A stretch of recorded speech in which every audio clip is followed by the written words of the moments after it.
Olá, boa noite. Veja os destaques do Brasil TV. A Polícia do Rio prende o principal suspeito de matar o ator Jeff Machado. Bruno de Souza Rodrigues foi encontrado no Morro do Vidigal depois de 2 semanas de buscas. Na região metropolitana do Recife, a chuva nos últimos dias deixa comunidades ilhadas e famílias desalojadas. Tubulação de esgoto de shopping estoura e líquido corrosivo atinge 2 mulheres e uma criança em Belo Horizonte. E ainda no Dia Mundial de Conscientização da Violência contra a Pessoa Idosa, as ações no Acre para sensibilizar a população. Quinta-feira, 15 de junho, agora no Brasil TV.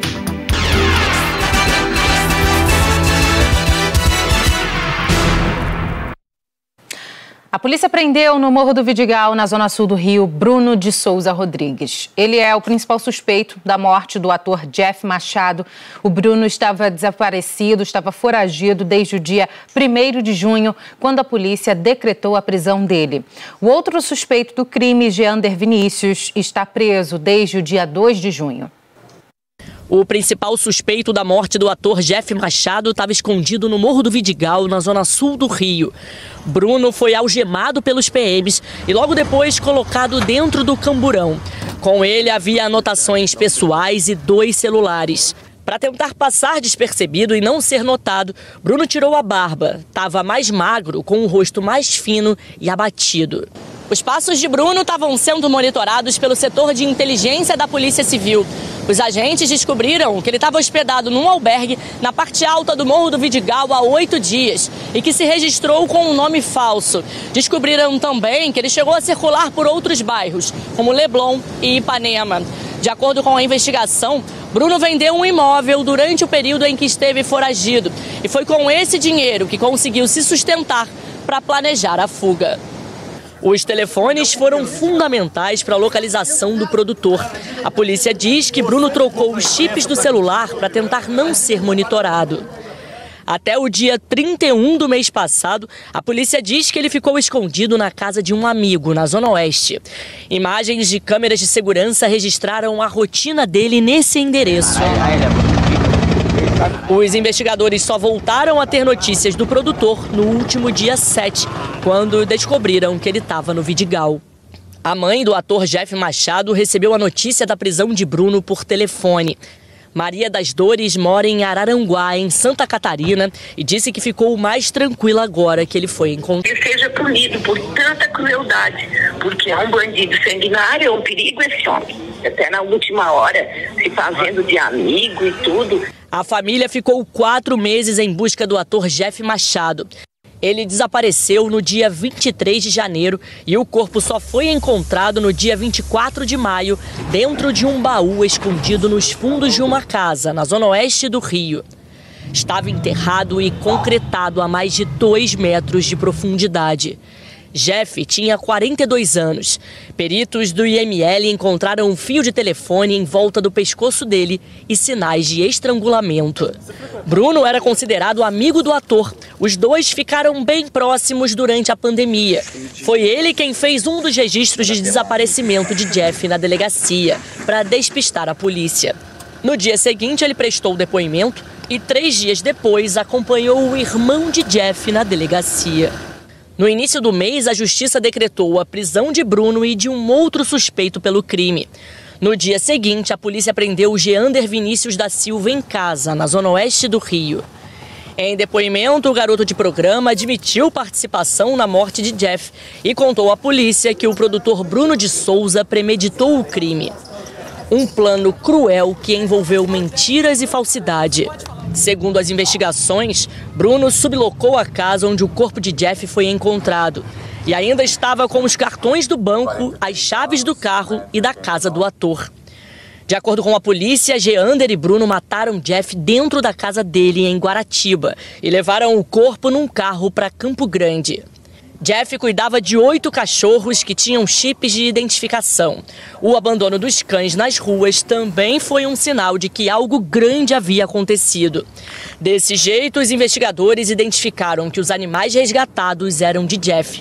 Descobrindo o tutor deles, a polícia chegou a detalhes do crime. Os 2 suspeitos já tinham admitido ter participação no crime, mas disseram que apenas esconderam o corpo e não mataram o ator. Numa das linhas de investigação, Bruno teria cobrado R$20 mil para que Jeff conseguisse um papel numa novela. Segundo depoimentos de amigos, Jeff começou a cobrar o resultado ou queria o dinheiro de volta. A polícia acredita que a prisão de Bruno leve a investigação para a fase final e vai investigar se o produtor teve ajuda para se esconder. O que nós temos que apurar agora é se houve um favorecimento pessoal, né? Se alguma pessoa o apoiou nessa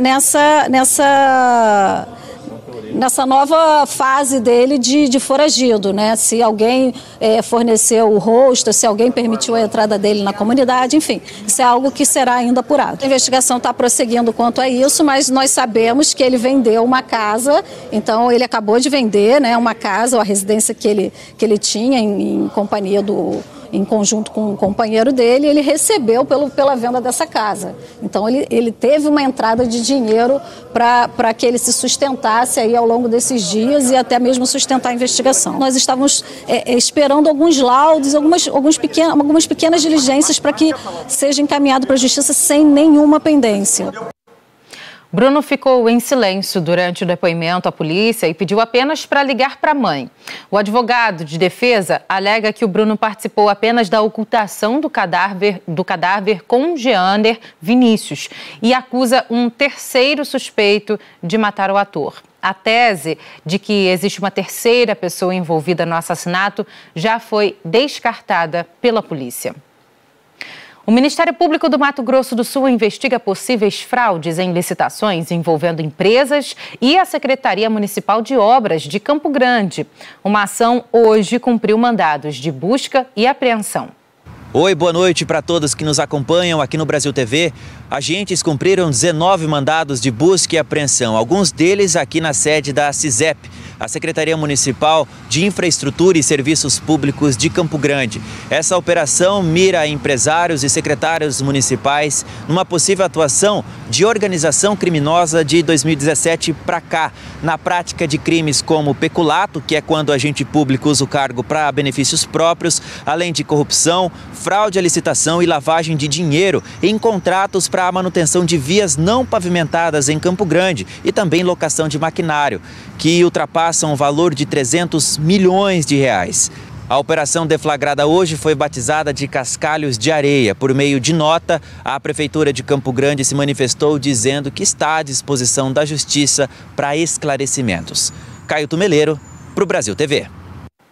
No Maranhão, 16 postos estão sendo monitorados por agentes do IBAMA e da Polícia Federal na Operação Araribóia Livre, que vai durar 15 dias. Até o momento, 14 serrarias já foram fechadas. A operação chega no 4º dia com 14 serrarias fechadas. Hoje, agentes federais percorreram a zona rural de Grajaú, na terra Araribóia. Na aldeia Bacurizinho, um caminhão que transportava madeira ilegal foi destruído pelos agentes, que também destruíram galpões onde estavam armazenadas toras e madeira serrada, que foram extraídas de forma ilegal. A operação, que começou na última segunda-feira, envolve mais de 150 agentes federais. Até agora, 4 pessoas foram presas. A operação se concentra principalmente na cidade de Grajaú, mas também se estende às cidades de Buriticupu e Amarante do Maranhão, que estão dentro da terra Araribóia. Leiliane de Araújo, de Imperatriz, para o Brasil TV. A gente fala agora dos casos de febre maculosa em São Paulo. Hoje, o Instituto Adolfo Lutz confirmou a 4ª morte pela doença. A adolescente de 16 anos, que também esteve numa fazenda em Campinas, no interior de São Paulo. Outras 2 pessoas estão internadas com suspeita de febre maculosa. O resultado do exame PCR de Érissa Santana, que morreu na terça-feira, deu positivo para febre maculosa. Ela tinha sido internada no dia 9 de junho. Nessa semana, o Instituto Adolfo Lutz já havia confirmado a mesma causa de morte para Douglas Costa, Mariana Giordano e Evelyn Caroline Santos.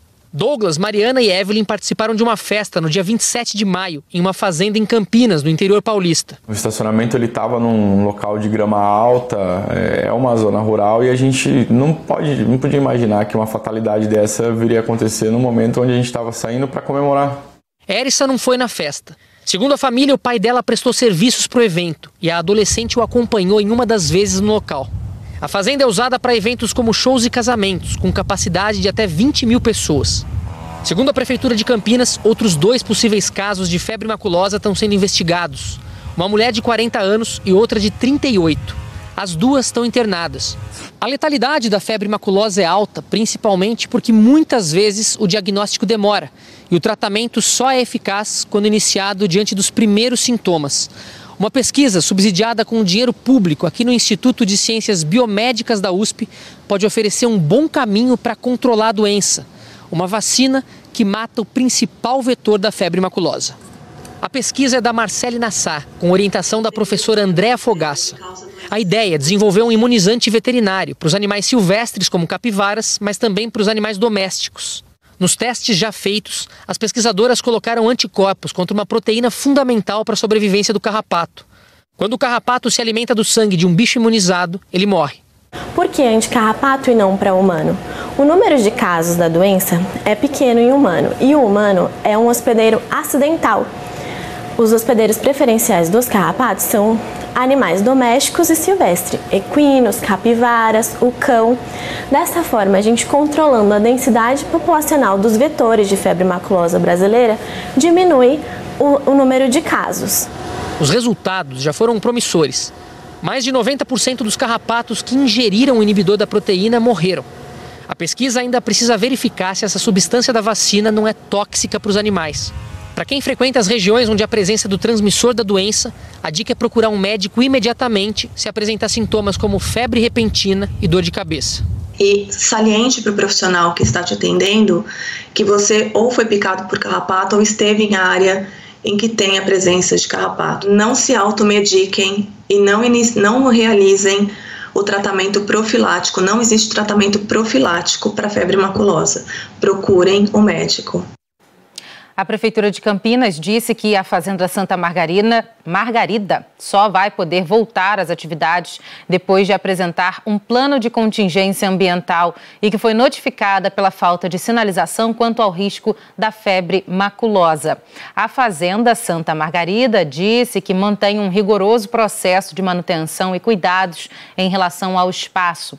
A organização da Feijoada do Rosa disse que está à disposição das autoridades para qualquer esclarecimento que se mostre necessário. Hoje, a Secretaria de Saúde do Distrito Federal anunciou que vai monitorar o estado de saúde de moradores de Brasília que estiveram nessa mesma feijoada em Campinas. No segundo dia seguido de chuva forte na região metropolitana e Zona da Mata de Pernambuco, moradores enfrentam alagamentos e casas ilhadas. Uma das cidades mais afetadas é o Jaboatão dos Guararapes, onde a Secretaria de Defesa Civil registrou 20 deslizamentos de barreiras, sem vítimas. No bairro da Vila Rica, os moradores acordaram assustados. O nível do rio Jaboatão subiu muito e a força da água deixou a vizinhança em alerta. No bairro da Muribeca, perto do eixo da integração, um homem precisou improvisar uma tábua de madeira para atravessar 2 cachorros que estavam ilhados na rua Indaiá. Na estrada da Muribeca, esse carro tentou passar e ficou preso no alagamento. Muita água também em Marcos Freire. A rua Alambari parecia um rio. Moradores não conseguiram sair para trabalhar e tiveram prejuízos. Logo cedo, às 6 da manhã, o morador Eric Moura filmou o bairro tomado pela água. Na Avenida Fernandes Vieira, também em Marcos Freire, o homem e a mulher atravessaram a via com a água na altura do joelho. Em Jaboatão dos Guararapes, o rio também transbordou. Isso daqui é um campo de futebol que está submerso. Aquela barra ali tem aproximadamente 2,5 metros de altura. A água chegou pela metade. Dona Edneide passou a noite trabalhando no Hospital Otávio de Freitas.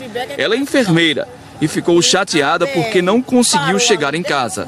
Rapaz, 20 anos que eu moro aqui, isso nunca aconteceu, ó. Desse campo ficar desse jeito de água. Eu vou tentar passar, vou tentar. Das outras vezes tem corda, essa hora ninguém não botou corda ainda, eu vou sem corda mesmo, vamos embora. Que eu fico estressada com um negócio desse. A pessoa trabalha, cansado, aí quando chega aqui tem que vir a pé porque não tem onde que entre, vê. O entregador de aplicativo também não conseguiu voltar para casa por este acesso. Rapaz, vou ter que arrodear para ir pelo R11, que tá menos crítico pro lado de lá. Tava vendo aqui na página, tá menos crítico pro lado de lá. A pessoa tenta passar com moto aí, né? Fica afoita e a correnteza leva. Aí, infelizmente, tem que voltar, né? Alguns motoristas de caminhão arriscaram. É o jeito, tem que fazer a entrega. Você trabalha com o quê? Tá com entrega aqui no caminhão? Isso, positivo. Entrega no caminhão aí tem que fazer. Você veio de onde? Eu tô vindo de São Paulo. Vai arriscar? É o jeito, tem que fazer a entrega. Vai entregar o que aí? Essa carga é de quê? É Shark. Tem que entregar aqui porque tem ainda mais 3 entregas para fazer. Tem que ir aqui, tem Rio Grande do Norte para mim ir e Fortaleza. Mais de 20 mil pessoas moram no conjunto Marcos Freire. Para muitos, o jeito foi caminhar de mãos dadas e passar com a água na altura do joelho.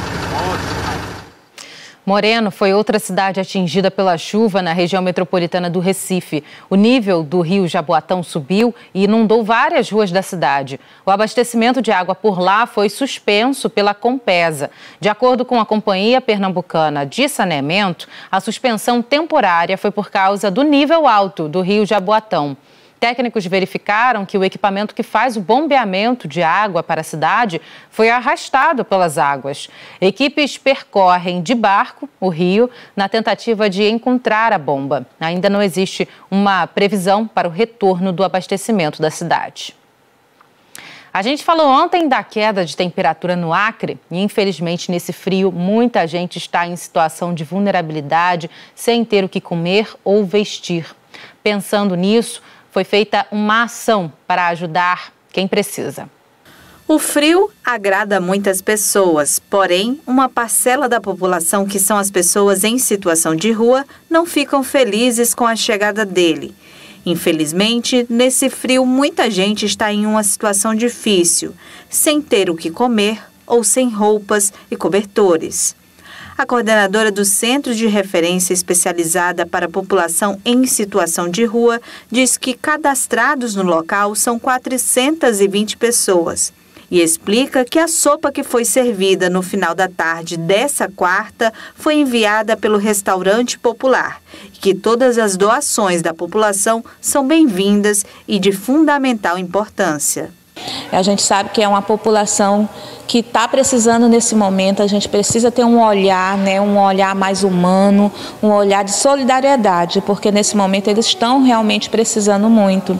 A gente está recebendo doações, principalmente cobertores e capas, que são inúmeras pessoas. Esse tipo de ação gera um impacto na vida das pessoas em situação de rua, que hoje precisam do mínimo para ter uma noite melhor. Como é que foi tua noite ontem? Foi ruim, passei frio. Quase não consigo dormir. No buraco com o papelão, aí o vento forte aí tirava de cima de mim. Hoje você veio atrás de um agasalho, né? Agora passo mais frio não. O seu José é natural de Porto Velho e não tem família em Rio Branco. Ele já vive em situação de rua há pelo menos 13 anos. Para ele, poder comer e vestir em um dia frio como o de hoje é uma bênção. Durante o tempo que eu estou aqui no Rio Branco, o frio que eu mais senti foi esse. Sem brincadeira. Eu até chamava, o pessoal de Rio Branco está muito medroso de frio, mas essa agora me pegou legal. 3 pessoas continuam internadas depois que uma tubulação com produto químico estourou na estação de Barreiro, em BH. Pela manhã, o vazamento continuava na estação Barreiro, em Belo Horizonte. O líquido que saiu da tubulação era tão corrosivo que deixou marcas no chão. A Prefeitura de Belo Horizonte confirmou que a tubulação pertence ao shopping que funciona sobre o terminal de ônibus. A área atingida foi isolada pela BH Trans. Passageiros das linhas 208, 318, 332 e 3350 foram obrigados a dividir a mesma plataforma. O cano estourou bem em cima da área de embarque da linha 318. 3 passageiros estavam aqui no momento do incidente. 2 mulheres e uma criança de colo que foram atingidas pela mistura. Tiveram queimaduras e foram levadas para o pronto-socorro do Hospital João 23. Emanuele contou que a tia dela esperava o ônibus para voltar para casa, depois do trabalho. Dona Eliane Faria, de 61 anos, até tentou deixar o local, mas foi atingida. Minha tia só baixou a cabeça onde caiu esse produto, que ninguém sabe o que é esse produto químico, que queimou. Não foi uma queimadura assim de 2º grau, nada, graças a Deus, mais forte, mas queimou, caiu no olho dela. Jéssica Elécio Nogueira, de 26 anos, e o filho dela, de 1 ano, também foram atingidos. De acordo com os parentes, todos foram socorridos pelo SAMU com queimaduras de 1º grau. Com certeza agora vai ficar esse medo, né, de pegar ônibus ali de novo. Como que coloca um produto tão forte dentro de um shopping, com aquele tanto de gente que passa ali todo dia? O Via Shopping disse que lamenta o ocorrido na estação e aguarda a conclusão do laudo pericial e que prestou suporte às vítimas. Segundo a Polícia Civil, a perícia foi acionada e fez os primeiros levantamentos para início da investigação. A seguir, rumo ao ensino superior, a Universidade de Brasília divulga a lista de aprovados pelo Enem. Não saia daí.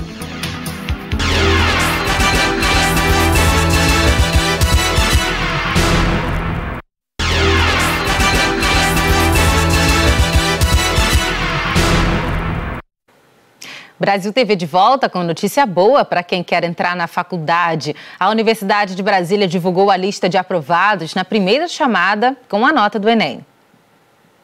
São mais de 2.000 vagas para os cursos de graduação da universidade. Pouco mais de 100 vagas são destinadas a cotas para pessoas negras e que estudaram em escolas públicas. As inscrições vão até essa sexta-feira e as aulas devem começar no dia 25 de agosto. O Adrian foi um dos selecionados para o curso de Educação Física. Acho muito importante eu ter conseguido passar no UNB. Isso mostra que mesmo com a prática esportiva e sempre ter a dedicação para o esporte, eu consegui manter os estudos em dia para conseguir uma nota suficiente para passar na UNB. Os estudantes devem enviar a documentação através da internet. No dia 26 desse mês, sai o resultado provisório do registro acadêmico e no dia 7 de julho vai ser divulgado o resultado definitivo. Esse registro é a comprovação que o candidato está apto a assumir a vaga. Os documentos obrigatórios são identidade, CPF, certificado ou declaração de conclusão do ensino médio, histórico escolar, declaração de quitação eleitoral e militar. Morreu hoje de madrugada o maestro Luiz Schiavon, tecladista da famosa banda de rock RPM. Ele enfrentava há 4 anos uma doença autoimune que teve complicações depois de uma cirurgia e acabou não resistindo. Luiz Schiavon estava internado no Hospital São Luís, em Osasco, na Grande São Paulo. A cobertura completa da despedida ao maestro daqui a pouco no Jornal Nacional. Agora vamos falar do Junho Violeta, sobre o combate à violência contra a pessoa idosa.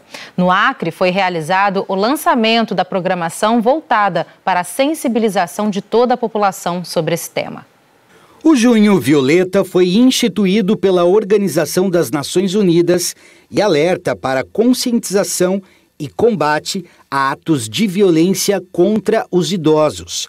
O objetivo da campanha é despertar a sociedade para impedir o sofrimento de idosos que têm enfrentado diversos tipos de violações. O 15 de junho ele é um marco nacional onde a gente fala sobre a violência à pessoa idosa. E nós estaremos fazendo ações de rodas de conversa, de palestras, nos nossos CRAs, no nosso Centro do Idoso e ação também com os nossos idosos que eles adoram. Mais de 53 mil denúncias foram registradas apenas nos primeiros 5 meses de 2023 em todo o país, envolvendo pessoas idosas. Dessas, 2.600 foram na região norte. De acordo com dados da Secretaria Nacional dos Direitos da Pessoa Idosa, pelo menos 136 denúncias foram registradas no Acre de janeiro até maio deste ano. Negligência, abandono, violência física, psicológica e financeira. De acordo com a presidente do Conselho Estadual da Pessoa Idosa, são muitas as faces dos crimes aos que os idosos são submetidos. E, na maioria das vezes, os agressores são familiares. E geralmente essas denúncias que as estatísticas mostram são as violências, digamos, que são perceptíveis por terceiros, mais graves, digamos assim, como a física, um abandono, uma negligência, né? Mas a violência psicológica, emocional, ela muitas vezes ela não é identificada, né? Muitas vezes as pessoas então, inclusive lidam como se não fosse violência, né? Piadas, xingamentos, né? Distrato, e são formas graves de violência. Ela lembra que existem vários canais para que denúncias sejam feitas e que pelo Disque 100 elas podem ser anônimas. Funciona 24 horas por dia, é um número nacional, mas ele chega para ser investigado a nível local pelas instituições de investigação e funciona no feriado, finais de semana, então ele é muito seguro e eficiente. O Brasil TV fica por aqui. Outras notícias no Jornal Nacional às 8h30 da noite, hora de Brasília. Uma ótima noite para você. Até amanhã.